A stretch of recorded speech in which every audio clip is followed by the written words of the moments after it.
김경민의 경영벙커 매일 아침 7시 반에 찾아오는 경영자를 위한 새로운 인사이트. 오늘 주제는요. 혁신가형 CEO, 전략가형 CEO. 제가 만나는 현장의 CEO는 이 두 가지 스타일이 제일 많은데요. CEO에게 경영자에게 꼭 필요한 파트너십이 필요합니다. 이 배터리가 필요한 거죠. 근데 최근에 이 영화가 나와가지고 재밌더라고요. 저는 1, 2, 3 다 가서 보지는 않고 유튜브 결말 포함 영화 요약. 이거의 유혹을 참을 수가 없어요. 이렇게 봤는데 이 전일만에 대한 인기가 만만치 않더라고요. 그래서 마동석이 앞에서 사고 치고 뭐 이렇게 촥촥촥 가면 뒤에서 전일만 반장, 상사입니다. 마석도의 상사예요. 전일만 반장이 마석도 너 사고 치지 마. 뭐 이렇게 말은 하지만 다 이렇게 보완을 해줘요. 결과적으로는 전일만이 승진합니다. 근데 이제 고등학교 동창입니다. 유튜브 설정이 영화 설정이 그렇습니다. 고등학교 동창이고 먼저 승진을 했어요. 한편으로. 근데 이제 마석도는 현장형이고 전일만은 이른바 관리형인 거죠. 그래서 업무 스타일 자체가 마석도는 현장파로서 뛰어다니고 그 다음에 전일만은 뒤처리해주고 뭐 기자들이 오면 뭐 이렇다고 말해주고 그 다음에 이제 위에 상사, 서장님이 너희들 뭐 하는 거야? 그러면 이렇게 탁 커버해주고 뭐 이런 스타일이에요. 댓글에서도 그런 부분들을 캐치해가지고 댓글에서도 투캅스 느낌으로 파트너가 필요함. 공조하는 장면 만들어서 좀 나왔으면 좋겠다. 자, 요거 보세요. 진짜 저런 상사면 엄청 편해져요. 범죄도시 4편에 등장했으면 이번 3편에 등장 안 했다 그러죠. 요런 거 나옵니다. 투캅스. 요거가 뭔지 알아보시는 분들은 연식이 이제 꽤 되신 분들입니다. 이거는 최소 40대 이상만 알아보시는 분들이에요. 투캅스 압니까? 확실히 모르셔요. 자신 있다는 듯 고개를 절레절레 흔들으셨어요. 자, 이거 우리가 흔히 경영자의 어떤 배터리, 경영자의 서포터, 혹은 경영자의 오른팔, 왼팔, 오른팔, 왼팔 이런 표현은 저는 뭐 별로 졸겨하지는 않습니다만 스티브 잡스와 영원한 2인자인 줄 알았던 이 팀 쿡, 관리형 리더십을 가지고 있는 팀 쿡과 스티브 잡스의 카리스마형 리더십이 애플 왕국의 시대적 어떤 그 배터리가 되어서 조합이 되어서 지금의 애플 왕국을 이어갔죠.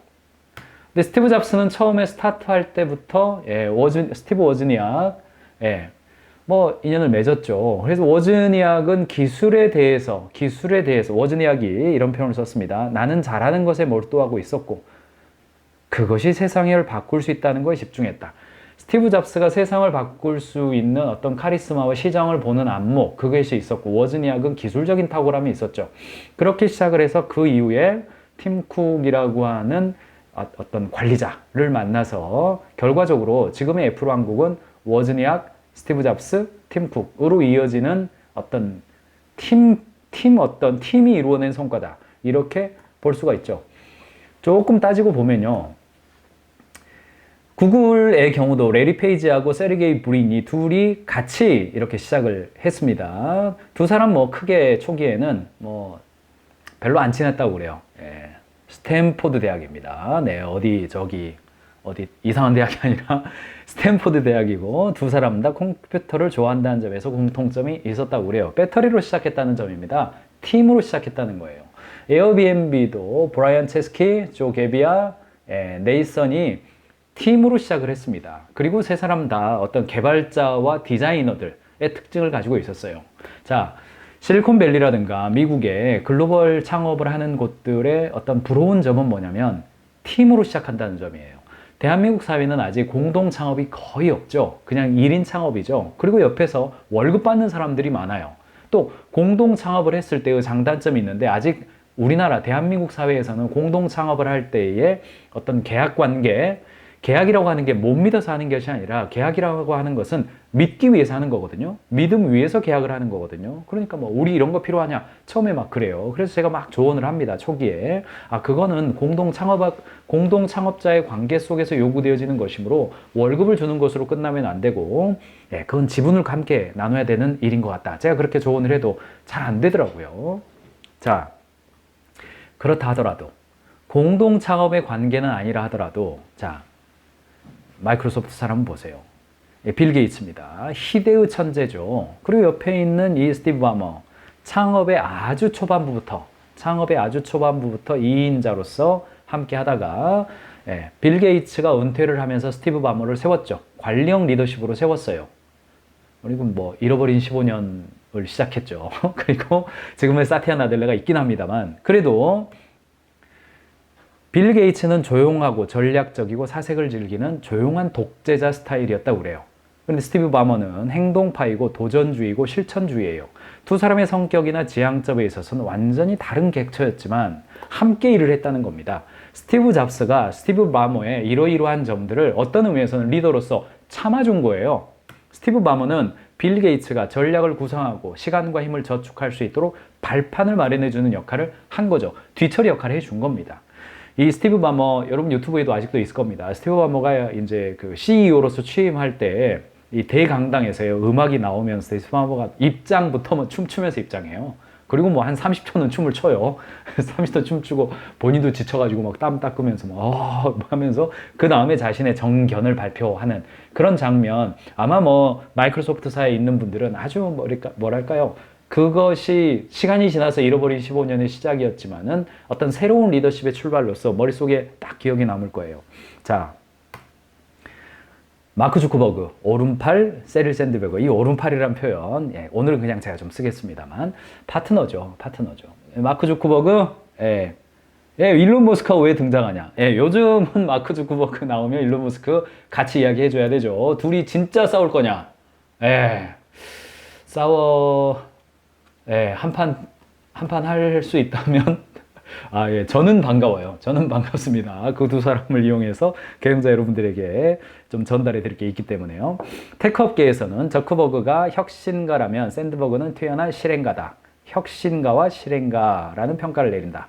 주커버그는 평소 샌드버그를 좀처럼 찾아보기 힘든 높은 EQ와 높은 IQ가 조화를 이룬 인물. 자, EQ, Emotional Quantity죠. IQ, Intelligent Quantity. 이 두 개가 조화를 이루었다. 이 말은 무슨 말이냐면, 주커버그 똑똑한 사람이잖아요. 그러니까 샌드버그는 사람들을 리더십을 세워주고 그들을 관리할 수 있는 역량을 가졌다는 칭찬인 겁니다.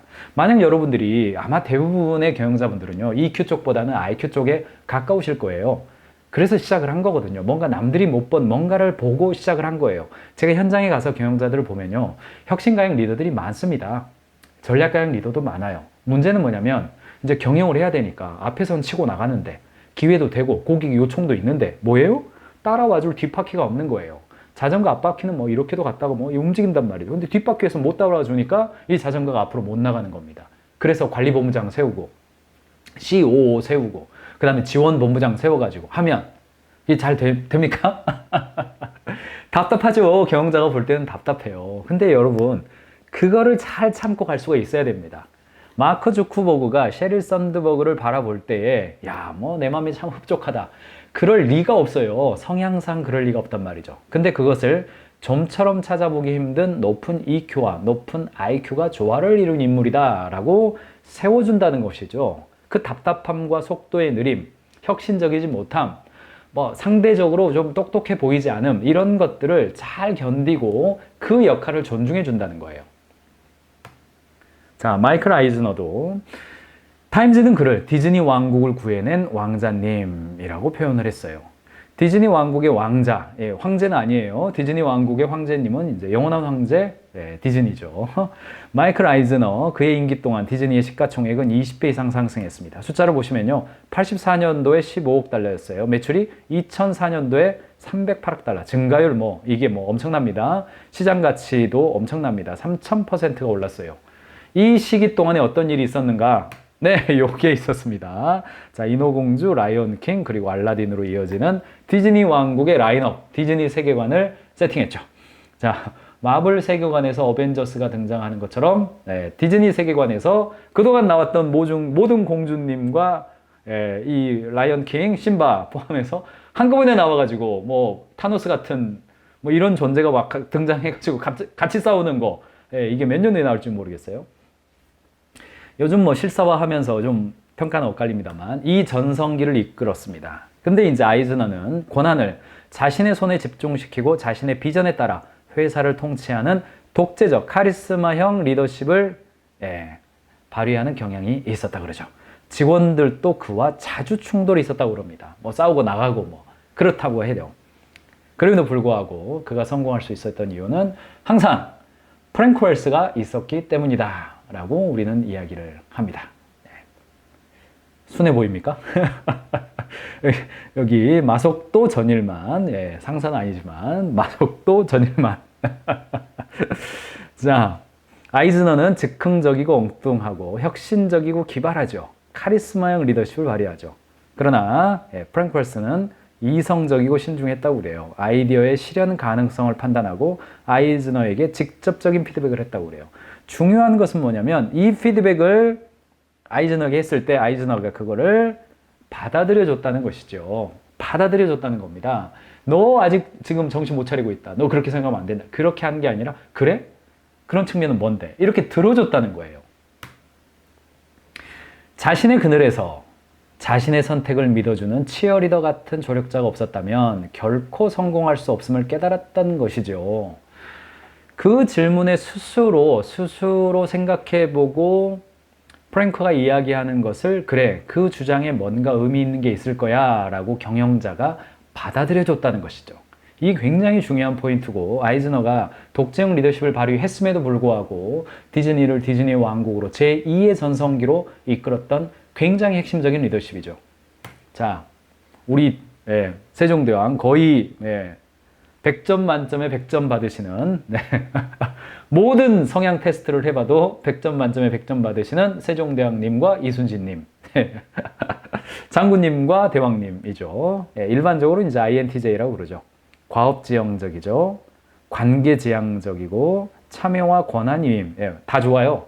근데 이제 특별히 우리가 이제 포인트를 잡는 게 뭐냐면 천문이라는 영화 이미지를 좀 가져왔습니다.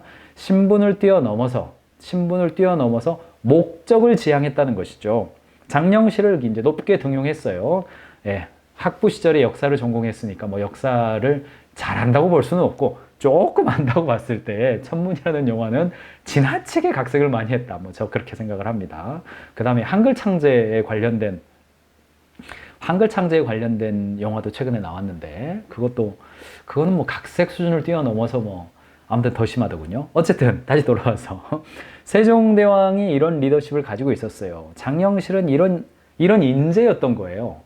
그런데 이제 장영실의 그런 어떤 재능과 기술을 세종대왕이 결과적으로는 자신이 꿈꾸는 비전과 국가의 발전을 하는데 충분히 이렇게 발휘되도록 도와준 거잖아요.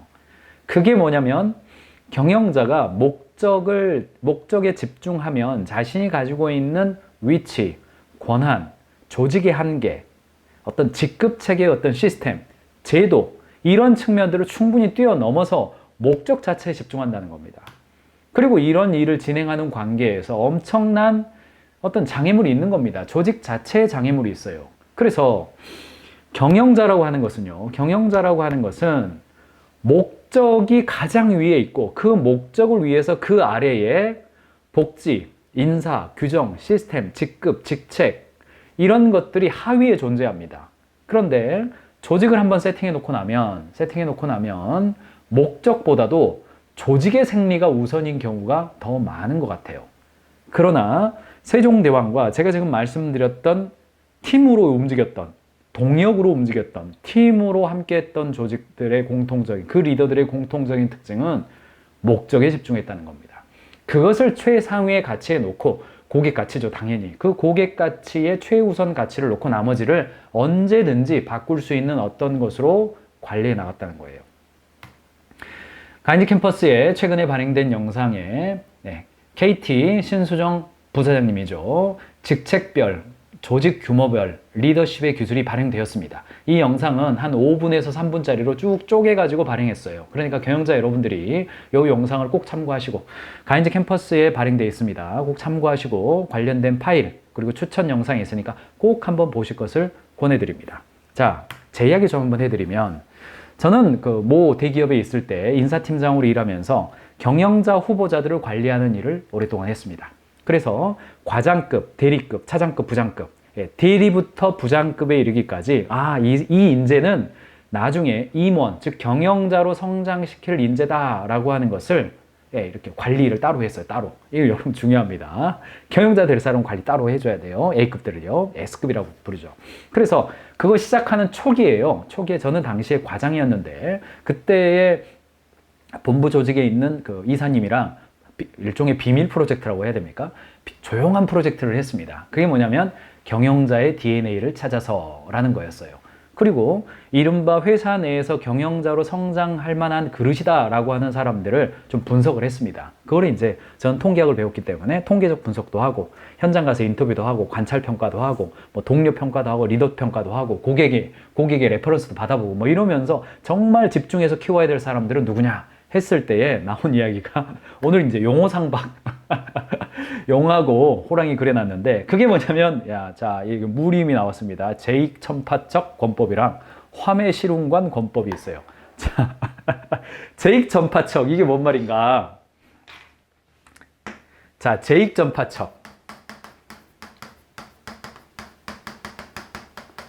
인재들을 보니까 경영자가 될 만한 인재들을 보니까 한쪽에는 제익전파척이 있고요. 다른 한쪽에는 화매실운관이 있어요.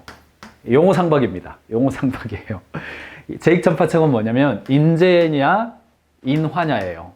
인재형은 전체적으로 조화와 화합을 중요하게 생각하는 것이 아니라 한 명의 탁월한 인재에 집중해서 돌파를 해내는 유형을 인재형이라고 그러고요. 다른 한쪽은 인화형입니다. 한 명의 탁월한 인재로 일하는 것이 아니라 팀으로 만들어서 일하는 사람이에요. 두 번째, 이건요 이익형입니다. 이익에 집중하느냐 매출에 집중하느냐예요. 매출에 집중하는 사람은 관리, 그러니까 원가가 어떻게 되고 이익이 어떻게 되느냐보다는 매출 자체에 집중하는 경우를 말해요. 근데 이쪽은 이익에 집중하는 거죠. 이익에 집중한다는 말은 매출과 원가와 관리를 다 고려한다는 말이죠. 세 번째, 저는 뭐냐면 전략형이에요. 실은 뭐겠습니까? 전략이 아니라 실행형입니다.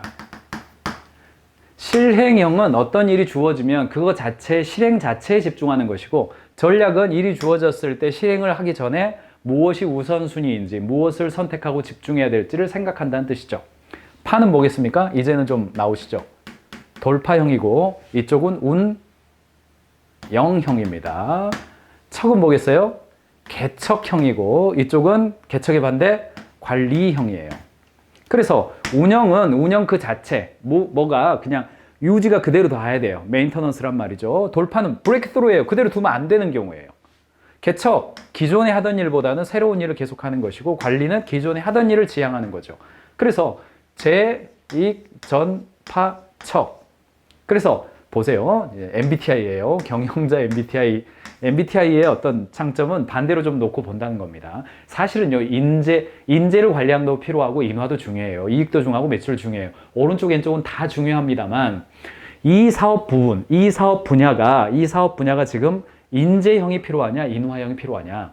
이 사업이 지금 이익에 집중해야 되느냐, 이익률은 떨어지더라도 매출에 집중해야 되느냐, 혹은 전략이 중요하냐, 세워진 전략을 실행하는 게 중요하냐, 돌파, 하던 거 멈추고 새로운 걸 시도해야 되느냐, 아니면 이미 검증된 것이므로 운영에 집중해야 되느냐, 개척이 중요하냐, 아니면 관리가 중요하느냐, 요거를 보면서 운영해야 되는 거예요. 사업은 너무너무나 유명한 기술 수명 주기이죠.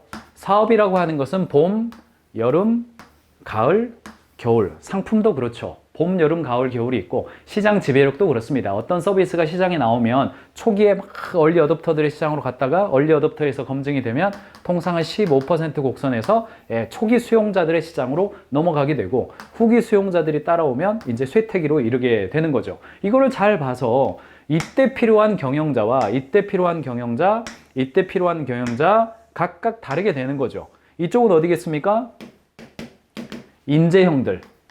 인재형 경영자, 개척형 경영자, 전략형 경영자, 운영형 경영자, 관리형 경영자, 인화형 경영자, 그리고 돌파형 경영자가 등장해서 새로운 혁신을 또 시도하게 되는 거죠. 이 국면을 최고 경영자라고 한다면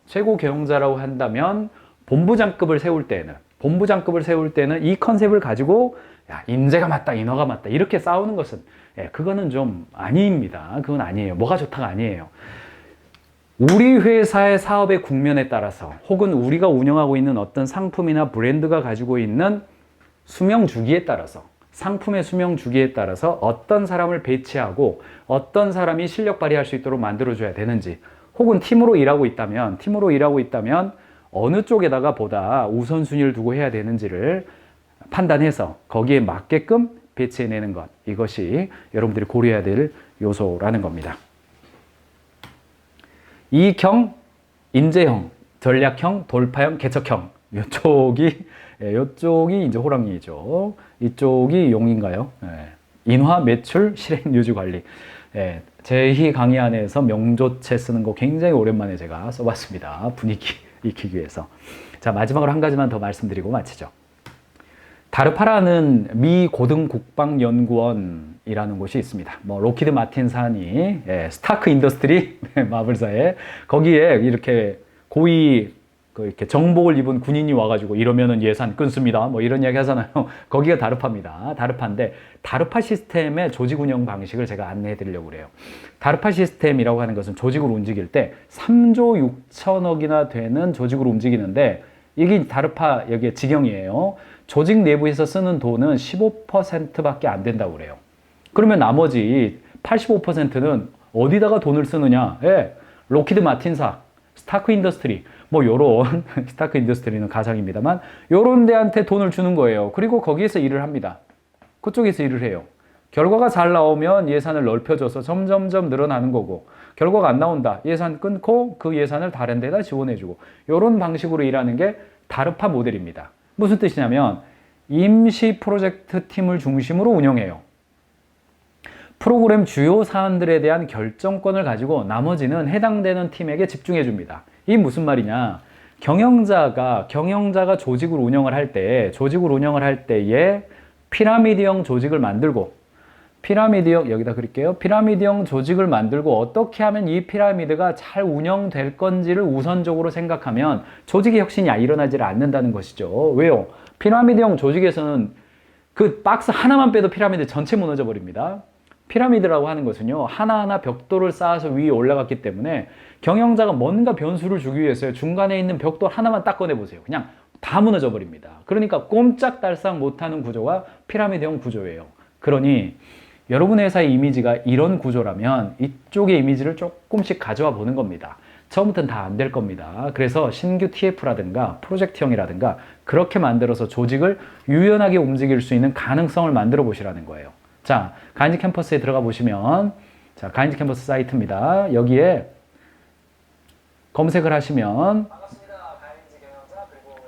제 목소리가 들리죠? 조직 구조의 설계 강의가 있습니다. 이 강의를 보시면 제가 피라미드형 설계하고 동심원 설계와의 차이점 그리고 운영할 때의 특장점 해놨고요. 여기다가 파일 목록 올려놨습니다. 그리고 추천 영상까지 했으니까 가인즈 캠퍼스 회원이시라면 들어가셔서 이 영상을 오늘 시청한 다음에 꼭 보시고 참고하시기 바랍니다.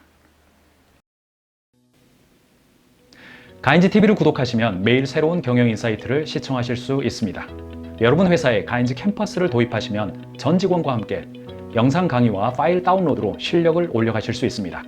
비즈니스는 사랑입니다.